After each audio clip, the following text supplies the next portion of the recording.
हम लोगों ने लास्ट क्लास में क्या कंप्लीट कर लिए थे, कैल्शियम और एल्यूमिनियम कंप्लीट कर लिया था। मेटल्स और नॉन मेटल्स चल रहा है, धातु और अधातु। आज हम लोग इसी सीरीज में आगे करेंगे आयरन।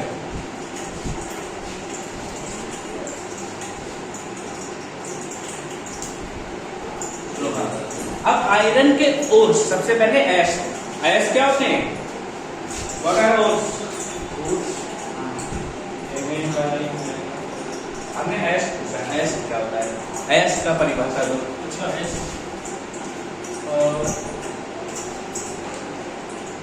कोई भी एक ऐसा मिक्सचर ऑफ एलिमेंट्स या कंपाउंड ले सकते हैं जिसमें से आप मैक्सिमम अमाउंट में कोई भी पर्टिकुलर मेटल कोई भी ऐसी चीज जिसमें क्या वो धातु तो है ही, इसकी हमें जरूरत है, प्लस और भी चीजें, वो क्या इम्प्योर फॉर्म में, अशुद्ध रूप में।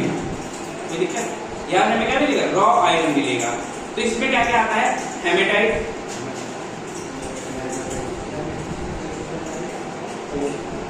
Magnetite, siderite, limonite and iron pyrite.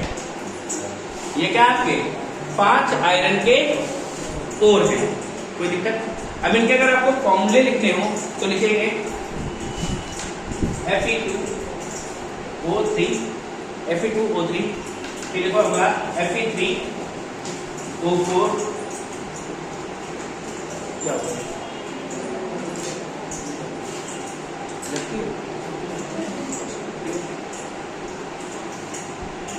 जो गया, ठीक है। फिर इसके बाद सेडेराइट FeCO3, लेमनाइट FeS2, लिखो FeS2, फिर आयरन पायराइट FeONH2O। ये N क्या है? जितने हमें वाटर मॉलिक्यूल्स की जरूरत होगी, जितने पानी के अणु की जरूरत हो, उतने हम ले लेंगे इसमें। ये सेडेराइट FeCO3,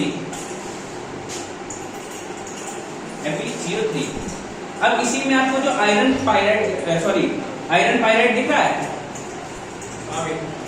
अरे यार फॉर्मूला गलत लिख दिया, ऊपर नीचे कर दिए।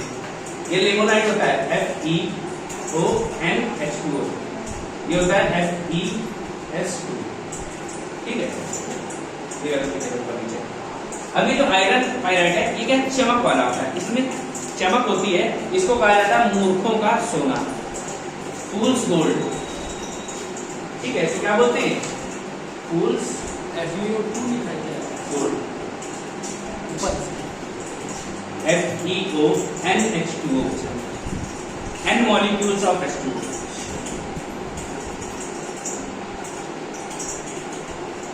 यहां तक लिख दिया। तो भैया क्या है? ये आयरन के अयस्क यानी क्या है? ओर्स, जिसमें क्या होता है? ये मैग्नेटाइट है। ये क्या होता है? ये आपका मैग्नेट यानी चुंबक बनाने में प्रयोग होता है। और सब जो हमें 70 से 75% लोहा होता है, सिर्फ ये मैग्नेटाइट से ही मिलता है, ठीक है। सबसे ज्यादा लोहा हमें किससे प्राप्त होता है? मैग्नेटाइट से। और इसका प्रयोग कहां होगा?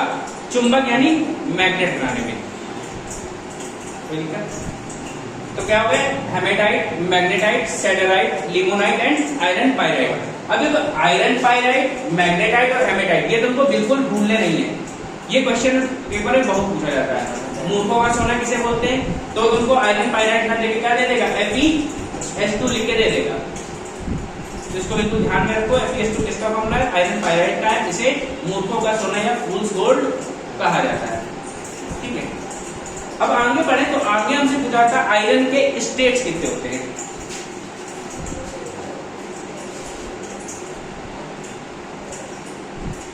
आयरन की अवस्थाएं,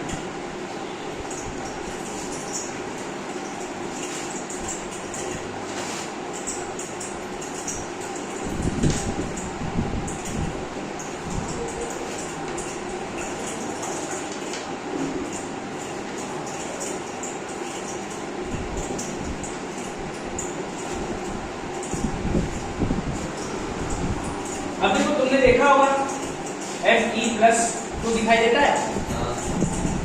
Fe+3, Fe+4, Fe+6 चार अवस्थाओं में लोहा पाया जाता है। आयरन कौन कौन सा? अब इनके नाम क्या है? Fe2+, इसका नाम है फेरस। क्या नाम है इसका? फेरस। ठीक है। Fe3+, ये फेरिक। अब क्या है? Fe+4, तो ये परफेराइड। क्या? परफेराइड। और ये क्या है? ये है फेरिक। इनके अलग अलग नाम है, याद रखना इनको बिल्कुल। अगर +2 तो फेरस, F3 फेरिक, +4 परफेराइड, +6 फेरिक। अब आपके शरीर में भी तो क्या है? आयरन है आपकी बॉडी में। कहाँ मिलता है? ब्लड में ना, आपका रक्त है उसमें लोहा है। अब उसमें पूछ लिया आपके ब्लड में कौन सा लोहा होता है इनमें से? +2 फेरस जो है ये आपकी बॉडी में पाया जाता है। किसमें? रक्त में, यानी ब्लड में मिलता है। रक्त में पाया जाने वाला लोहा कौन सा है? फेरस +2। कोई दिक्कत है? निकालो। अब देखो भैया, अभी जो आयरन है, आयरन को शुद्धता के हिसाब से 3 टाइप होते हैं। ठीक है, on the basis of purity, शुद्धता के अनुसार इसके 3 प्रकार होते हैं। कौन कौन से? पहला होता है कास्ट आयरन, या आप लोग इसे बोलते हैं कच्चा लोहा। फिर अगला होता है पिग आयरन, और लास्ट में क्या होता है? Wrought iron. कोई दिक्कत? फिर इसको बोलते हैं ढलवा, ढलवा लोहा, इसको रॉट आयरन, यानी ये पिटवा लोहा। कच्चा लोहा क्या होता है? कास्ट आयरन को अगर आप पीटोगे तो टूट जाता है, दबेगा नहीं। जैसे घर में गाँव में देखोगे तो मशीन आती कटाई वाली, चारा काटने के लिए बड़ी सी मशीन, उसका चक्कर बना होता है। वो कैसा बना होता है? कास्ट आयरन होता है। ठीक है, वो टूट जाता है सीधे। अच्छा, तभी मैं सोचूं दोबारा चेंज हो गया, दोबारा टूट गया। फिर पिग आयरन, ये थोड़ा सा इसको ढलाई में यूज में लिया जाता है। और ये क्या होता है? रॉट आयरन, पिटवा लोहा। अब इनमें से सबसे अच्छा और सबसे खराब कैसे पता चलेगा? तो इनमें आप क्या देखते हैं? कार्बन का कितना प्रतिशत इनमें पाया जाता है। जिसमें ज्यादा कार्बन होगा वो उतना खराब लोहा होगा। इसमें जितना ज्यादा कार्बन होगा वो उतना खराब लोहा होगा। अब ये जो आपका कास्ट आयरन है, इसमें 4 से 4.5% तक क्या होता है? कार्बन होता है। ये जो पिग आयरन है, इसमें 2 से 2.5% तक होता है। और ये वाला जो है 0.12 से 0.25%। तो भैया सबसे अच्छा कौन हो गया? रॉट आयरन, यानी पिटवा लोहा सबसे अच्छा है, और ये कच्चा लोहा सबसे खराब है। नोट कर रहा हूं।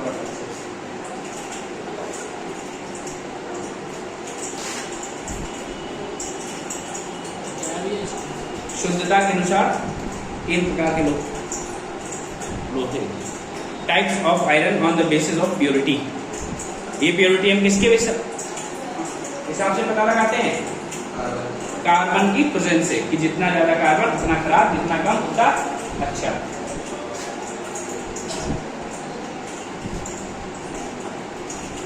अब देखो, अब आपका आयरन जो है अगर ह्यूमिड एयर, यानी कैसी? नमी वाली हवा के साथ क्रिया कर ले,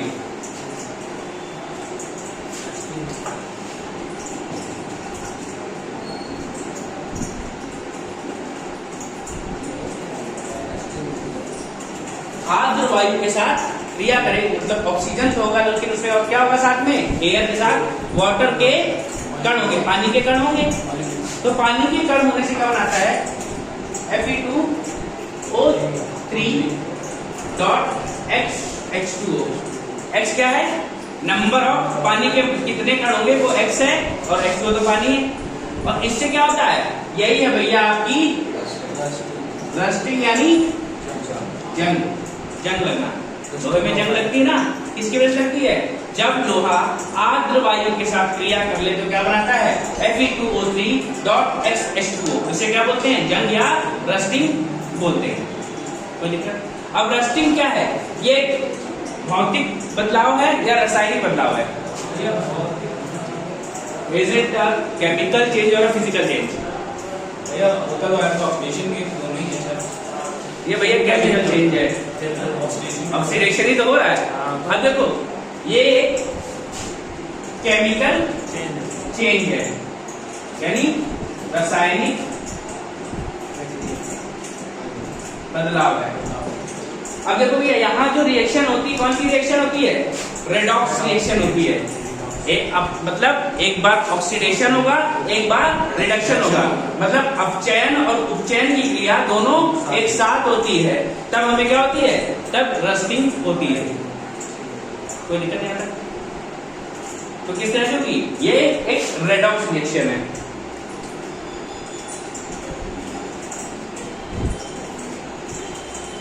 रेडॉक्स रिएक्शन क्या है? जहां पे रिडक्शन और ऑक्सीडेशन दोनों एक साथ हो, जहां पे अपचयन और उपचयन एक साथ हो, उसे क्या कहा जाएगा? रेडॉक्स रिएक्शन कहा जाता है। कोई दिक्कत नहीं आती? मतलब क्या होता है? एक बार ऑक्सीजन का मॉलिक्यूल ऐड करते हैं तो ऑक्सीडेशन हो गया, फिर एक बार उसको ऑक्सीजन को निकाल दिया तो क्या हो गया? रिडक्शन हो गया। भाई रिडक्शन मतलब घटाना होता है। रिड्यूस, जब भी कोई चीज रिड्यूस मतलब कम करना, तो रिडक्शन मतलब कम कर देंगे यहाँ पे। तो कोई दिक्कत यहाँ तक? अब कभी कभी आपके कपड़ों में जंग का दाग लग जाता है। भाई कपड़ों में क्या है? आप लोहे के बटन लगे होते हैं या आपके पैंट में लोहे के हुक लग के आते हैं। अलग अलग चीजें आयरन की यूज की जाती है, तो उसमें हो जाती है रस्टिंग। अब वो जंग क्या करता है? आपके कपड़ों में दाग लगा देता है। अब उस दाग को कैसे छुटाया जाए? देखो एक बार तो लोग क्या ब्लीचिंग पाउडर यूज करते हैं। ब्लीचिंग पाउडर का फॉर्मूला बताते हैं, डंडा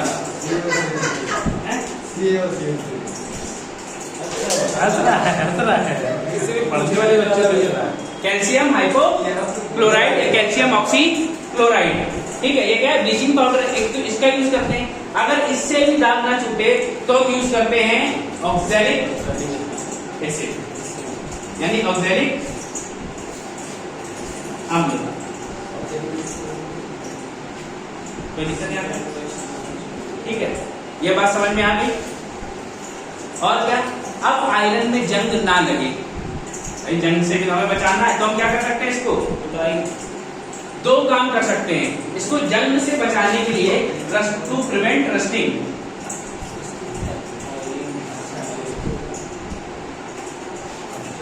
जंग से बचाने के लिए क्या क्या करेंगे? एक तो देखो आप पेंट कर दोगे। जब आप पेंट कर दोगे तो क्या होगा? एक पेंट का ऊपर कवर चढ़ जाएगा, और पेंट क्या है? प्लास्टिक होता है मोस्टली, तो जिससे क्या होगा? अंदर ऑक्सीजन सीधे कांटेक्ट में नहीं आएगी, जिससे उसका ऑक्सीडेशन होना संभव नहीं होगा।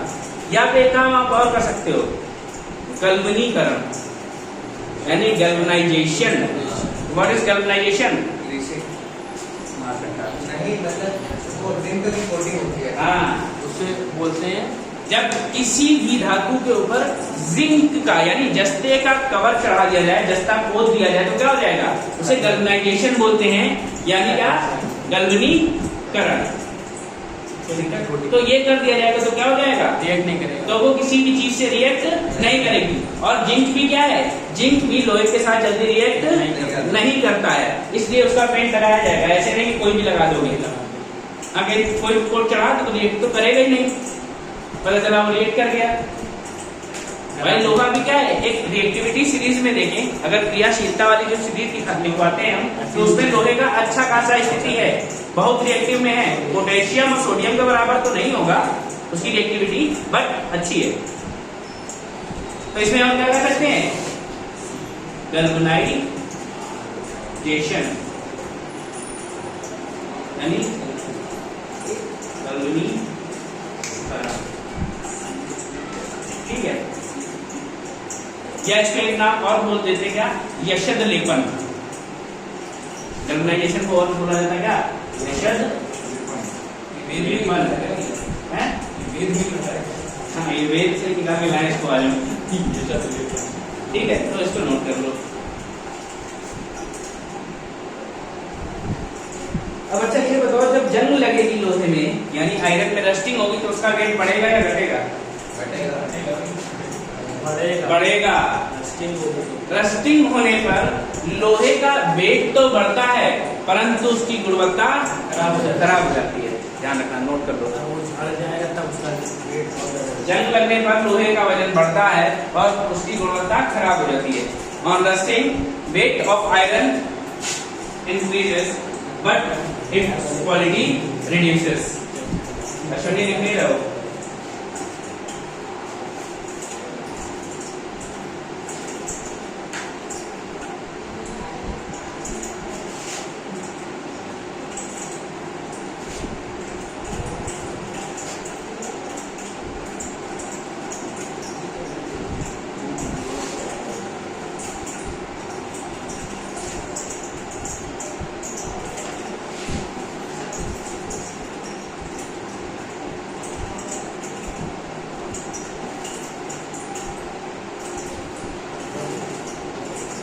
ठीक है, जंग लगने पर क्या होगा? वजन बढ़ेगा और गुणवत्ता खराब होगी, घटेगी।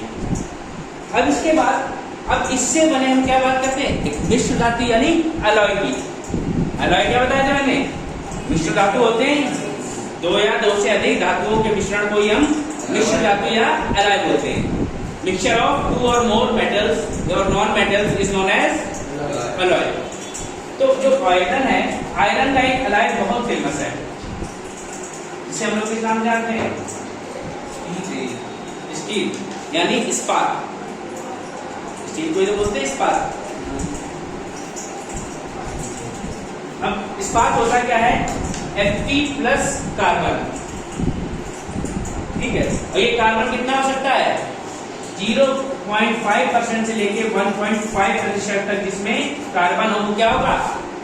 स्टील होता है। कोई दिक्कत? कार्बन का एक अलॉय कौन है? स्टील। अब स्टील को भी अलग अलग 3 कैटेगरी में बांटा गया है। जैसे एक होता है हार्ड स्टील यानी कठोर स्टील।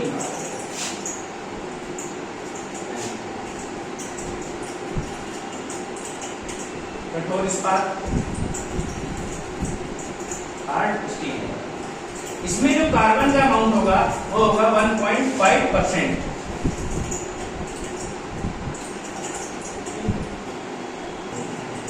ठीक है, तो मैंने क्या बताया? स्टील को 3 टाइप में बांटा गया है। पहला क्या है? हार्ड स्टील, जिसमें क्या कार्बन का अमाउंट कितना होता है? 1.5%। 1.5% क्या होगा? इसमें कार्बन होगा। इसे हार्ड स्टील भी कहा जाता है। और जब हार्ड स्टील है तो इसका इस्तेमाल क्या होता है? परमानेंट मैग्नेट बनाने में, स्थायी चुंबक बनाने में इसका प्रयोग किया जाता है। ठीक है,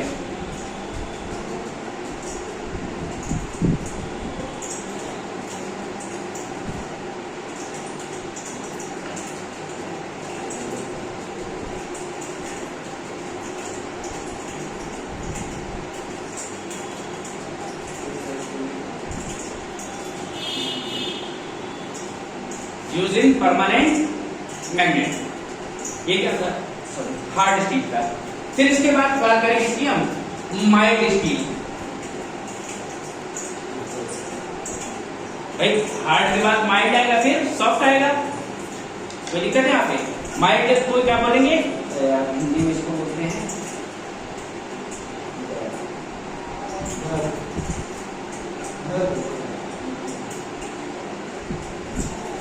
इसमें जो माइल्ड स्टील में तो कार्बन का प्रतिशत होता है 1%। कार्बन का कितना प्रतिशत होगा? 1% होगा। ये नर्म नहीं होता है लेकिन बीच का है, मध्यम है, मध्यम वर्ग में आएगा। ना तो बहुत कठोर है ना ही बहुत हार्ड है। ठीक है, और इसका प्रयोग कहाँ किया जाता है? इसका प्रयोग किया जाता है रेलवे ट्रैक बनाने में। आपकी जो रेल की पटरियां बनती है वो किससे बनी होती हैं? माइल्ड स्टील से बनी होती है। ठीक है, used in railway track, rail की पटरी बनाने में प्रयोग किया जाता है। आयरन ही है स्टील भाई, उसमें बस कार्बन का अमाउंट होता है थोड़ा, जिससे वो स्ट्रॉन्ग रहती है। स्टील क्या है? स्टील में जंग थोड़ी सी नहीं लगती है, आयरन जल्दी लग जाती है। अभी स्टेनलेस स्टील पढ़ाएंगे तो और पढ़ोगे। फिर अगला आता है क्या? Soft steel. सॉफ्ट स्टील जो है इसमें कार्बन कितना होगा? 0.5%। ये क्या है? ये नर्म इस्पात है। कोई दिक्कत नहीं यहाँ पर? भैया नोट कर लो तीनों, ठीक है। अब इसके अन्य हम एलॉयज की बात करें, इसके कुछ और एलॉय होते हैं, इसमें पढ़ते हैं हम लोग क्या? Stainless steel. जंग रोधी सरिया पढ़ते हो तो वो कहेंगे टीएमटी जंग रोधी सरिया, तो क्या होता? उसमें जंग नहीं लगता, लेकिन वो धोखेबाज होते, ऐसा करते नहीं है, चिपकाई देते हैं लेकिन कुछ ना कुछ गड़बड़ी होती है। अब इसमें क्या होता है? स्टेनलेस स्टील में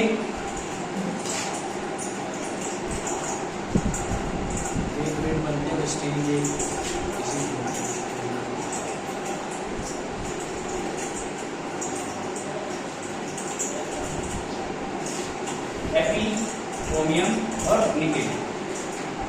ये होता है भैया आपका 70%, ये होता है 18%, ये होता है 12%। आयरन, क्रोमियम और निकेल, ये तीन चीज मिलकर क्या बनाती है?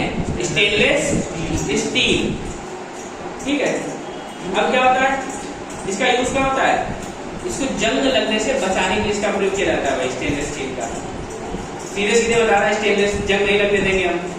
इसमें तो भैया वो शाइन बहुत ज्यादा दिखती है, शाइन बहुत चमक भी अच्छी होती है, ठीक है।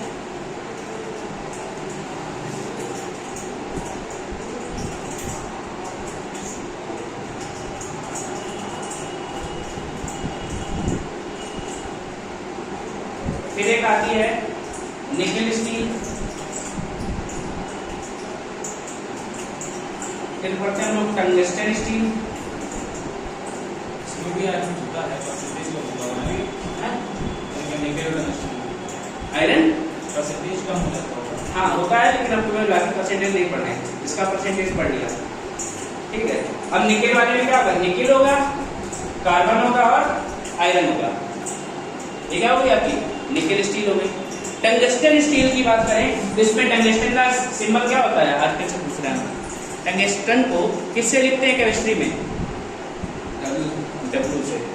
तो टंगस्टन में W carbon plus Fe, tungsten का मतलब W होता है, ठीक है। टंगस्टन स्टील है। फिर इसके बाद अगली बात करें, सबसे मजबूत होती है आपकी मैग्नीज स्टील।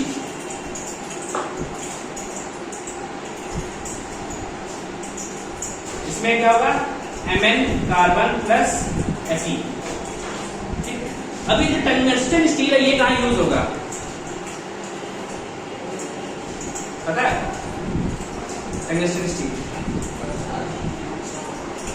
आपके यहाँ जो कटर आते हैं, ब्लेड देखते होगे, जो पत्थर काटने के लिए अलग अलग ब्लेड जो यूज किए जाते हैं बड़े बड़े गोल, उनमें टंगस्टन स्टील यूज होता है, ठीक है। और ये मैग्नीज स्टील सबसे मजबूत, अगर इनमें से हम बात करें तो ये मैग्नीज स्टील होता है। मैग्नीज इस्पात में सबसे मजबूत होता है। तो आपकी ड्रिल मशीन सुने हो, बड़ी बड़ी छोटी बड़ी अलग अलग प्रकार की ड्रिल मशीन आती है भाई, एक तो दीवार छेद करने वाली आती है, एक बड़े बड़े हैमर आते हैं छत तोड़ने के लिए, वो मैग्नीज स्टील के बने होते हैं, ठीक है। कटिंग ब्लेड, ब्लेड बनाने में काम आती है। कौन से ब्लेड? याद रखना, बड़े वाले, ना तुम दाढ़ी बनाने वाला ब्लेड लिख दो।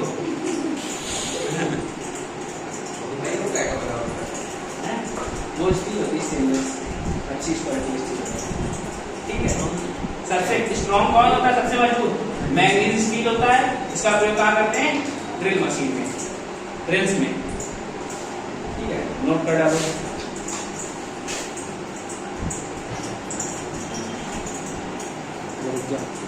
ठीक है। इसके बाद एक नाम और है जिसको बोलते हैं एल निको, या कभी कभी एल निको ऐसे लिखा जाता है। इसमें होता है एल्यूमिनियम, निकेल, कोबाल्ट और आयरन, इतनी चीजें मिलकर क्या बनता है? एल निको। और इसका प्रयोग भी चुंबक बनाने में किया जाता है। जो आपके स्थायी चुंबक यानी परमानेंट मैग्नेट बनते हैं वो किससे बनते हैं? एल्निको के बने होते हैं। लिख लो, स्थायी चुंबक बनाने में प्रयोग किया जाता है एल्निको का, used in permanent magnet.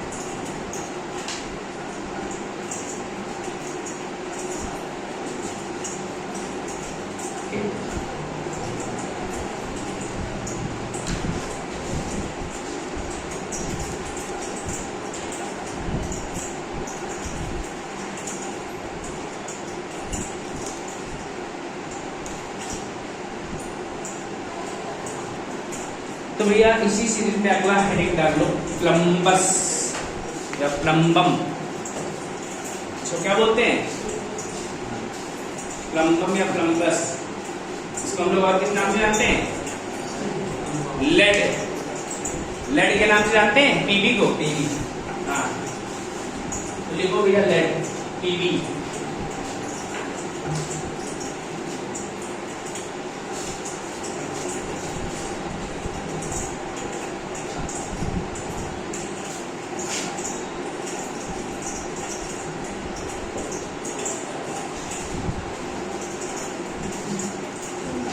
Plumbum या प्लम्बस, लेड इसी को बोलते हैं, ठीक है। तो इसकी जो ओर है, एस है, वो कौन कौन से हैं? अच्छा, लेड के बारे में पढ़ना है। हाँ भैया, लेड के बारे में पढ़ना आइए, खत्म हो गया है। इसकी जो देखो, एक और एस की बात करें तो एक है PbS, एक है PbCO3। अब इनके केमिकल नाम पूछे तुम बता दो, प्लम्बस सल्फाइड, प्लम्बस कार्बोनेट। लेकिन इनके और क्या नाम होंगे? प्लम्बस बोलते हैं ना। क्यों? इनके और क्या नाम है याद है कुछ? गैलेना सुना है? गैलेना। प्लम्बस सल्फाइड को क्या बोला जाता है? गैलेना। ये क्या है? लेड का आयस है, याद रखना। और दूसरा इसका आयस कौन सा है? सेल्यूसाइड। ये क्या है? प्लम्बस कार्बोनेट को क्या बोला जाता है? सेल्यूसाइड बोला जाता है, याद रखना बिल्कुल ध्यान से। गैलेना और सेल्यूसाइड क्या है? दो लेड के आयस हैं। अब देखो, जो प्लम्बस है इसका प्रयोग कहाँ किया जाता है? यूज आपका सिंदूर, लिपस्टिक, ये सब सुना है? जितना भी रंगीन कॉस्मेटिक्स का आइटम आता है वहां पे इसका प्रयोग किया जाता है। सिंदूर तो सीधे सीधे इसको लेड को सिंदूर ही बोल देते हैं, वर्मिलियन, याद है? तो क्या है? वर्मिलियन इसका प्रयोग होता है, यानी सिंदूर, लिपस्टिक एक्सेट्रा कॉस्मेटिक्स। तो जो भी कॉस्मेटिक्स हैं वहां पे इसका प्रयोग किया जाता है। और क्या किया जाता है?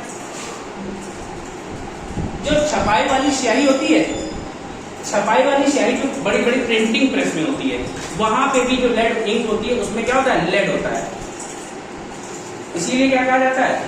तो जब भी आप खाना लाते हो घर से, कभी कभी टिफिन लाए ले गए होगे स्कूल में, तो घर वाले क्या करते हैं? पेपर लपेट के दे देते हैं खाना। वो भी कौन सा पेपर होता है? यही अखबार। और इसमें जो इंक होती है वो लेड वाली होती है, क्योंकि लेड की जो इंक होती है लिक्विड फॉर्म में फैलती नहीं। वैसे भाई कोई तरल चीज डालोगे तो क्या वो फैलने लगती है, लेकिन ये फैलती नहीं है। और नहीं फैलेगी तो इसका प्रयोग करना अच्छी बात है। लेकिन जब इसमें हम खाना लपेट के ले जाएंगे तो क्या होगा? हमारे शरीर में तो जाएगी अंदर, खाने में भाई चिपक जाएगी, और इससे हो जाता है हमको मीना मार्टा रोग। कौन सी डिजीज होती है? मीना मार्टा रोग हो जाता है, जो कि हमारे तंत्रिका तंत्र को खराब कर देता है, यानी हमारे नर्वस सिस्टम इससे गड़बड़ हो जाता है। आपकी बोलने की क्षमता, सुनने की क्षमता, कार्य करने की क्षमता, आपका IQ लेवल, ये सब खराब हो सकता है इसमें। समझ गए? तो आज के बाद कोई ले जाएगा पेपर में खाना? एग्जाम देने जाओ, घर वाले लपेट दिए 4 पूरी, थोड़ा सा सब्जी, पराठे, अचार, जाओ। कभी कभी तो आज भी हेडलाइन चल जाती है। भाई देखो, अगर आप नॉर्मल फैमिली से हैं, बहुत पैसा नहीं है घर में, तो क्या होगा भाई? अरेंजमेंट करना ही पड़ता है। अब बहुत पैसा घर वाले देते देंगे तो बेटा जाओ, जैसे बनो वैसे करना। तो रास्ते में किसी होटल में खा लिया अच्छी जगह। अब होटल में, अगर अच्छी होटल में खाने का मतलब है 300-400 रुपए का खाना, हिसाब से चला जाएगा। तो क्या होगा? इसका प्रिंटिंग इंक में ही प्रयोग किया जाता है।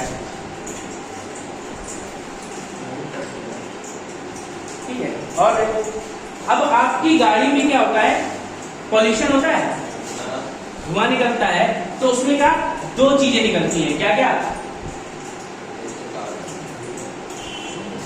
एक तो भैया कार्बन निकलता है प्लस लेड निकलता है। जब आपका पॉल्यूशन चेक होता है तो उसमें लेड का अमाउंट चेक किया जाता है। अगर ये लेड ज्यादा निकल रहा है तो गलत चीज है। अब ये पूछो कि लेड हमारी गाड़ी में बनता कहाँ से है, ये भी तो पूछा जाता है। तो ये बनता क्या है, आपने पहले देखा होगा जो लोग पुराने स्कूटर चलाते थे, स्कूटर में पेट्रोल तो डलवाया, साथ में छोटा सा पैकेट और डलवा देते थे, टूटी आई बोलते हैं शायद उसको बोलते हैं टेट्रा एथिल लेड। वो क्या होता है, एंटी नॉकिंग एजेंट होता है ये। भाई आपका इंजन जो है, इंजन जब काम करता है तो थोड़ी आवाज करता है, भाई उसका जो क्या है, जो उससे बना होता है मैकेनिज्म, वो इस तरीके से चल रहा होता है, बार बार लड़ेगा तो आवाज करेगा, नॉक कर रहेगा। लेकिन उसको नॉकिंग को बचाने के लिए हम क्या डालते हैं, टेट्रा एथिल लेड। और ये क्या करता है, एंटी नॉकिंग एजेंट है, जिस वजह से आपकी गाड़ी में नॉकिंग नहीं होगी, इंजन की लाइफ बढ़ जाएगी। इन गाड़ियों में जो पड़ता है वो एक्सट्रीम एक्स्ट्रा ऑयल जो लगे रहते हैं वही तो होता है। हाँ, कुछ में पड़ता है, कुछ में नहीं पड़ता। अब टूटी आई में तो शायद ही किसी में पड़ता हो, पहले सब में पड़ता था। जो दरअसल का आता है वो क्या होता है, वो तो मूवी है, डब्लू डालते हैं, वो भी एंटी नॉकिंग एजेंट है। हाँ वो भी एंटी नॉकिंग एजेंट है। क्या, टेट्रा एथिल लेड। इससे क्या है, ये हमारे गाड़ी में जो पॉल्यूशन सर्टिफिकेट होता है तो लेड को चेक करके लिया जाता है, लेड और कार्बन को। वहां आपको पता है कभी कार्बन नहीं पूछता है, वो लेड पूछता है, तुम्हारा उसकी तरफ ध्यान नहीं जाएगा, तुम पेपर में गलत कराओगे। कोई दिक्कत आ रहा है, नोट कर लो। अब देखो, लेड कार्बोनेट कि जब लेड हाइड्रो ऑक्साइड से रिएक्शन कराते हैं, लेड कार्बोनेट और लेड हाइड्रो ऑक्साइड की रिएक्शन कराते हैं, तो ये क्या बन के बनाते हैं, मिलके। जब मिलके बनाएंगे तो बनता है व्हाइट लेड, सफेद शीशा इसको बोलते हैं। ठीक है,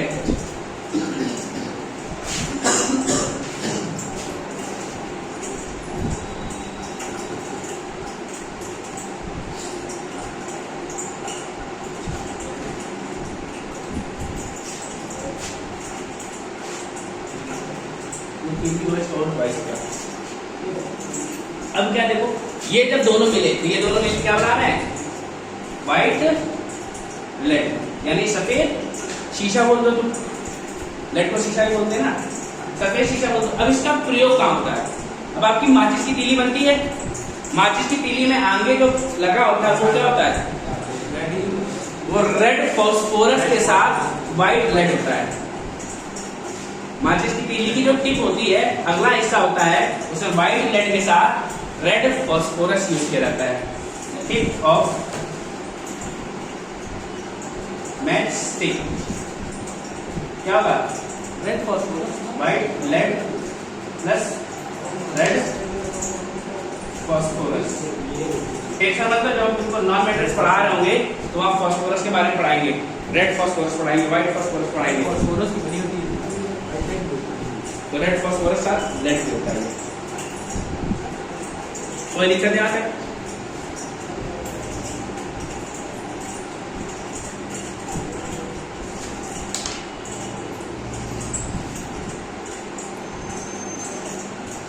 अब भैया आपका जो फ्यूज वायर सुना है, फ्यूज वायर बनता है, काय का बना होता है, तो बल्ब का फिलामेंट काय का होता है, फिर फ्यूज वायर बना होता है टिन और लेड का, Sn प्लस Pb। ठीक है, आपका फ्यूज वायर है भाई। आपके क्या ऐसी जगह फ्यूज वायर लगाए जाते हैं जब कोई चीज जले, जैसे बिजली का अमाउंट ज्यादा है, ज्यादा बिजली आ गई तो क्या हो जाएगा, वो जल के वहीं टूट जाएगा, बिजली का प्रवाह हो जाएगा। अगर ऐसा नहीं हुआ तो क्या होगा, पूरे घर में सब कुछ जल जाएगा। ठीक है, तो यहाँ 37% क्या होता है, लेड होता है, और 63% टीन होता है। ये हो गया, कोई दिक्कत? ठीक है, अब यहाँ से भी आपका लेड कंप्लीट हो गया। और एक बात लेड के बारे में हमने बताई थी, एक ऐसी धातु है जो क्या है, विद्युत की चालक है, बैड कंडक्टर ऑफ इलेक्ट्रिसिटी। इसमें इलेक्ट्रिसिटी का सप्लाई नहीं हो पाता है। अरे तुम लोगों से ग्रुप डी का पेपर कब किसका है किसी का? जिनका भी है थोड़ा मन से पढ़ लो, ठीक है। चलो कल बाकी का आगे कंप्लीट करेंगे, कल से हम लोग करेंगे सिल्वर का।